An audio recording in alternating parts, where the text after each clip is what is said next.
The morning sun hadn't even fully risen when I got the call. My neighbor Frank's voice trembled as he spoke.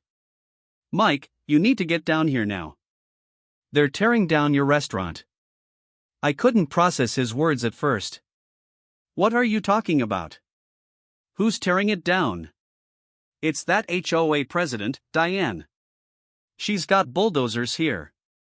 They started about 20 minutes ago. I tried calling sooner but..." I hung up and ran out the door still wearing my pajama bottoms and an old t-shirt. My car screeched out of the driveway, and I made the 5-minute drive to Moretti's in 2. When I turned onto Main Street, my heart stopped.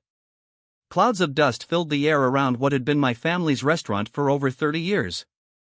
The brick walls that my father had carefully selected were being knocked down by a massive yellow bulldozer. The hand-painted sign that read "Moretti's, where family comes first," lay shattered on the ground.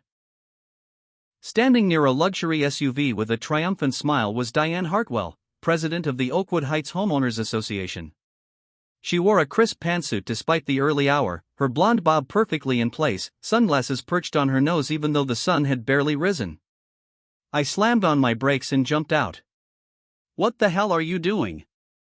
I screamed, running toward the destruction. A security guard stepped in front of me. "Sir, you need to stay back. This is a demolition zone. That's my restaurant. Stop the bulldozers now." I tried to push past him, but he blocked my path. Diane walked over, that smug smile never leaving her face. "Good morning, Mr. Moretti. I'm surprised to see you here so early. What have you done? You can't do this." I was shaking with rage and disbelief. She pulled out a folder from her designer handbag. "Actually, I can. Your restaurant has received 17 violations in the past 6 months for non-compliance with HOA regulations. You've ignored every notice, every fine. The board voted unanimously last night to exercise our right to remove structures that consistently violate our community standards. Those were bogus violations. The improper shade of exterior paint was the original color from when we opened.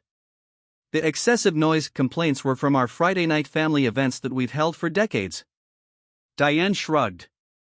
"Rules are rules, Mr. Moretti. Besides, this location has been designated for commercial redevelopment. Java Junction signed the lease last week. They'll be bringing jobs and tax revenue to our community." She pointed to a sign that workers were now installing, "Coming soon, Java Junction Premium Coffee Experience." My knees nearly buckled. Java Junction was a massive chain with hundreds of locations nationwide. They'd been trying to move into our area for years. This is illegal. You need permits, notices. All taken care of. She handed me a stack of papers. "These were posted on your door 3 weeks ago. Not my fault if you don't check your mail." I'd never seen these notices before. They were dated, signed, and looked completely official. "You're lying. We were open yesterday. How could you get demolition permits without me knowing?" Her smile faltered for just a second. "Perhaps you should have attended more HOA meetings, Mr. Moretti. Now if you'll excuse me, I have a breakfast meeting with the Java Junction executives." As she walked away, I noticed her phone slip from her hand. She didn't see it fall.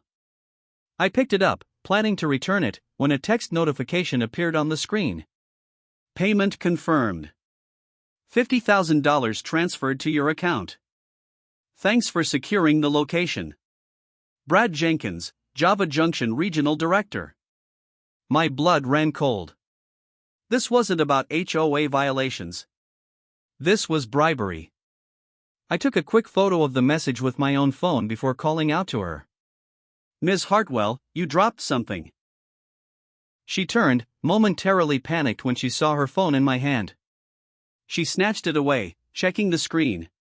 "This isn't over," I said quietly. "It is, actually." She gestured to the demolition crew continuing their work. "Your little family restaurant is history. Progress moves forward, Mr. Moretti. Those who can't adapt get left behind." I stood there watching as 30 years of memories crumbled before my eyes. The corner booth where my parents had sat every Sunday after church. The kitchen where my father had taught me to make his famous marinara sauce. The walls that held the photos of 3 generations of customers. All gone. Moretti's wasn't just a restaurant. It was our family's heart and soul. My father, Antonio Moretti, opened it in 1989 after saving every penny from his factory job for 15 years. He'd come to America from Italy with nothing but a suitcase full of his mother's recipes and a dream. The restaurant was tiny at first, just 8 tables and a small kitchen. My mother worked as the hostess while raising me and my sister. I grew up in that restaurant. I did homework at the corner table, learned to count by tallying bills, and started washing dishes when I was 12. By 16, I was cooking alongside my father. When he passed away 5 years ago, I took over. We weren't fancy. We didn't have trendy decor or celebrity chefs. What we had was authentic food made with love and a loyal customer base who came back week after week, year after year. The trouble with Diane started about a year ago when the boundaries of the Oakwood Heights HOA expanded to include our street. Most of the businesses didn't worry. HOAs typically focus on residential properties. But Diane was different. She had a vision for what she called the revitalization of Main Street, which apparently didn't include family-owned restaurants with hand-painted signs and red-checkered tablecloths. The violations started small. Our outdoor seating didn't conform to aesthetic guidelines. Our sign was oversized and garish.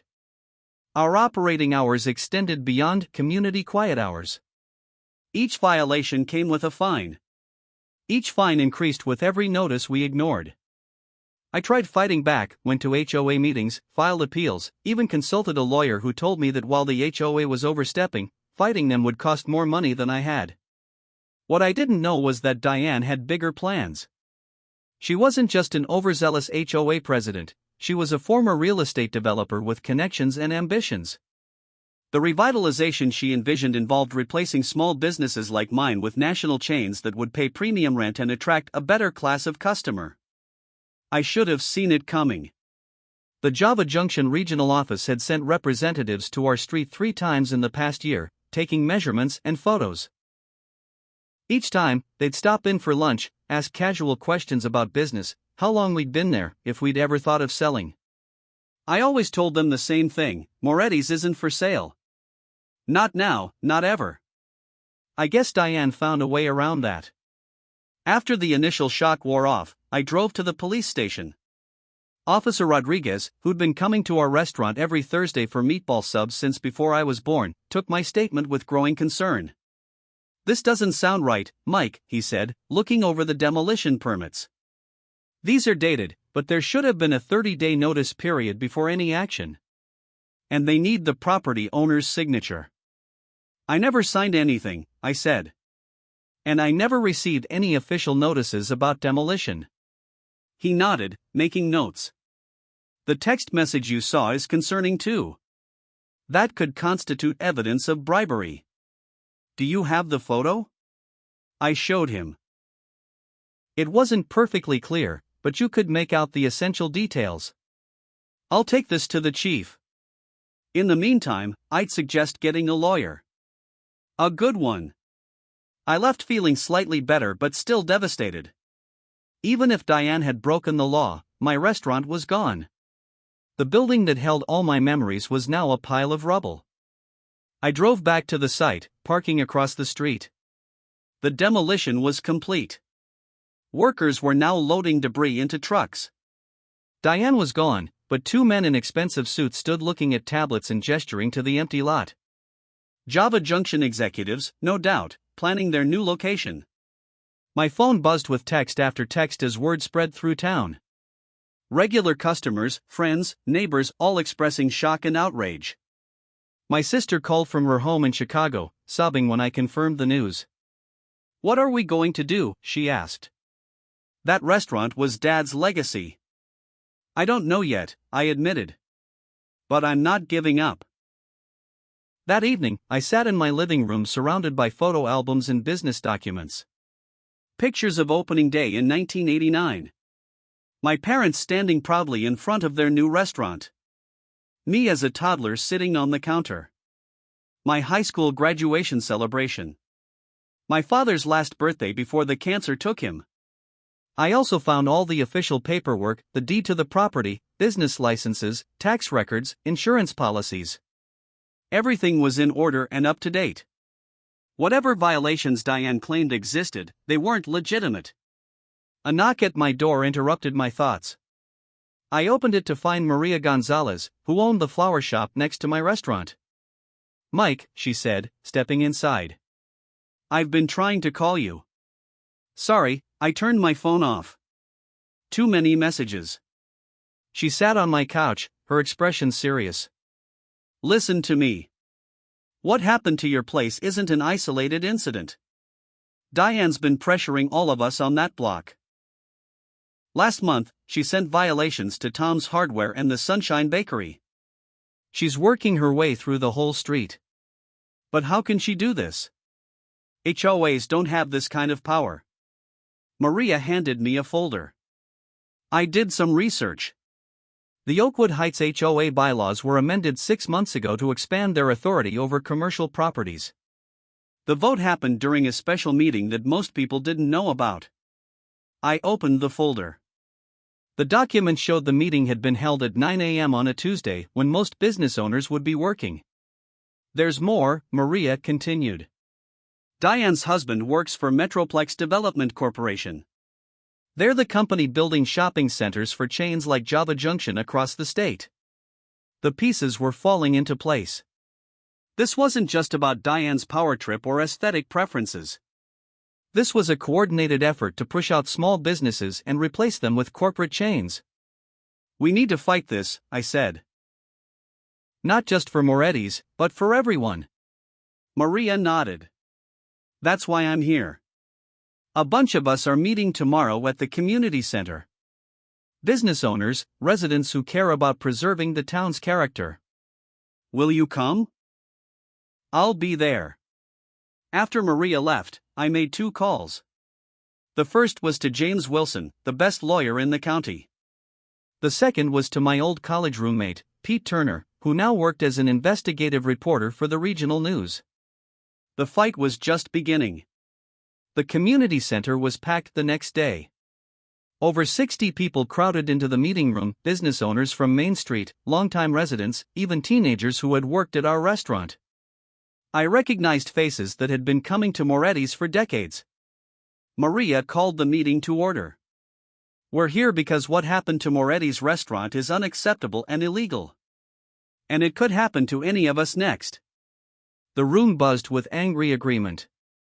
I stood up and shared everything I knew: the suspicious demolition, the text I saw on Diane's phone, the amended HOA bylaws passed during a meeting no one knew about.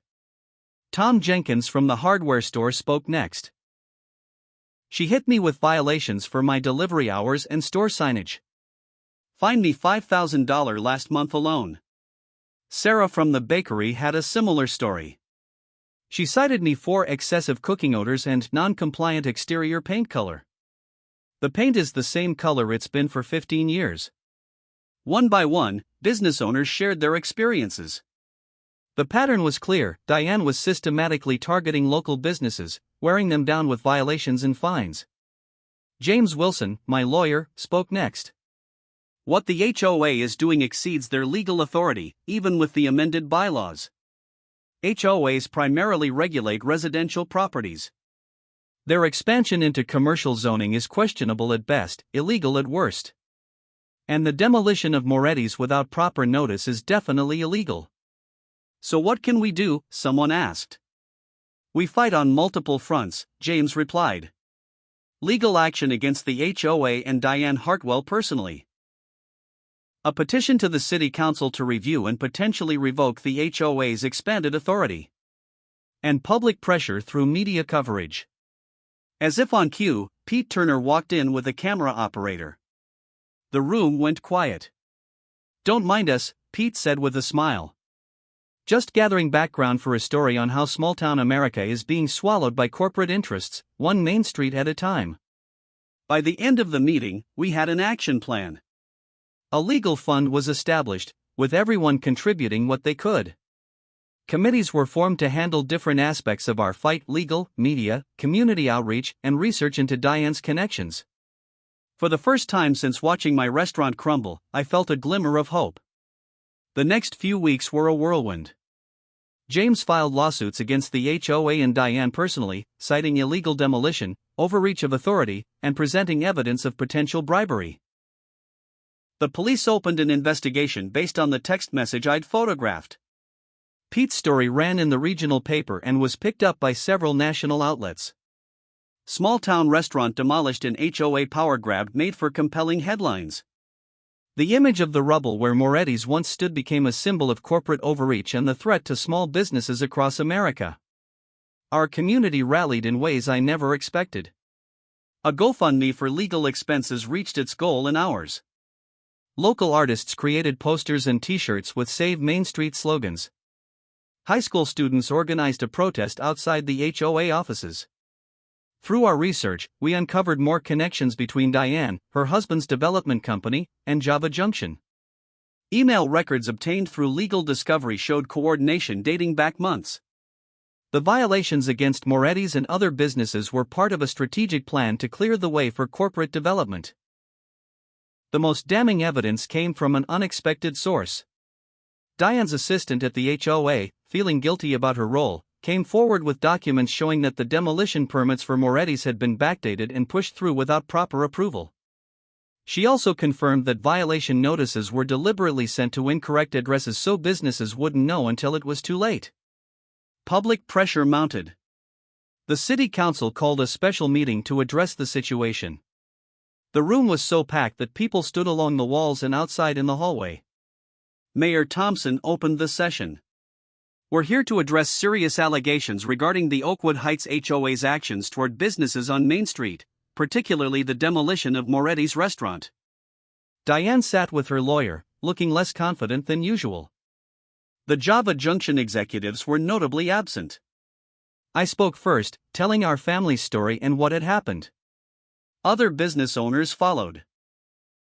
Then James presented our legal case, showing documentation of the HOA's overreach and evidence of coordination with Metroplex Development. When it was Diane's turn, she tried to maintain her composure. The HOA acted within its authority to enforce community standards. Moretti's restaurant had numerous violations and ignored multiple notices. The decision to demolish was made by the board, not me personally. "And what about the $50,000 payment from Java Junction?" James asked directly. Her face paled. "That was a personal consulting fee unrelated to HOA business." The room erupted in angry shouts. Mayor Thompson had to bang his gavel several times to restore order. After hours of testimony, the council voted unanimously to suspend the HOA's authority over commercial properties pending the outcome of legal proceedings. They also referred the case to the district attorney's office for potential criminal charges. It was a victory, but a bittersweet one. Moretti's was still gone. 3 months later, Diane Hartwell was indicted on charges of bribery, fraud, and abuse of power. Her husband faced similar charges related to his role in the scheme.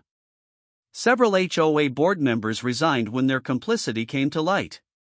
Java Junction publicly distanced themselves from the scandal, claiming they had no knowledge of illegal actions taken to secure the location.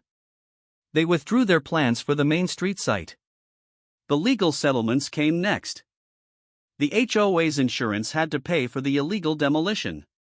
Diane and her husband faced personal liability for their actions. The money would help, but it couldn't rebuild what was lost. Or so I thought.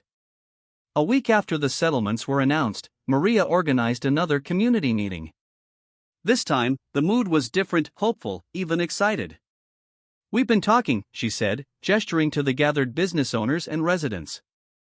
"About what happens next for Main Street." An architect stepped forward with renderings.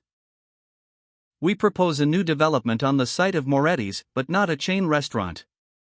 A community food hall, with spaces for local vendors, cooking classes, and a central dining area."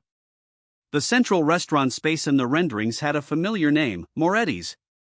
"We want you to be the anchor tenant," Maria said to me. But we also want this to be a place that gives opportunities to new food entrepreneurs who can't afford their own restaurant yet. Tears filled my eyes as community members stepped forward with pledges of support. Construction companies offering discounted services. Retired craftsmen volunteering to help build. Families contributing to a rebuilding fund. My father always said that a restaurant isn't just about food, I told them. It's about creating a place where people connect. This plan does that in an even bigger way. 6 months later, we broke ground on what would become the Moretti Community Market and Eatery. My sister moved back from Chicago to help run it. We displayed salvaged bricks from the original building in the entryway, along with photos showing our history. On opening day, hundreds of people lined up to see the new space. The central restaurant served my father's original recipes, while stalls around the perimeter featured foods from different cultures represented in our community. As for Diane, her legal troubles continued to mount as more evidence of corruption emerged. The last I heard, she had moved away, her reputation in tatters, her bank accounts drained by legal fees and settlements. Java Junction eventually opened a location on the highway instead, a small, poorly trafficked store that rarely has more than a few customers at a time. The former HOA building was repurposed too. It now houses a non-profit that helps small businesses navigate regulations and access resources. They named it the Antonio Moretti Small Business Center, after my father. Sometimes when I'm working in the new kitchen, I still feel the loss of the original Moretti's.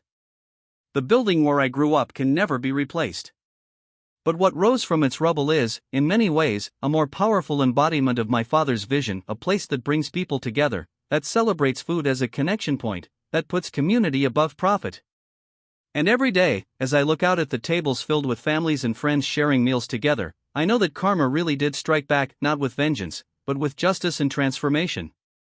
The HOA Karen destroyed our restaurant, but what she couldn't destroy was the community it had built. In the end, that community didn't just rebuild a restaurant, it created something stronger, more inclusive, and more resilient than before. That's a legacy even a bulldozer can't tear down.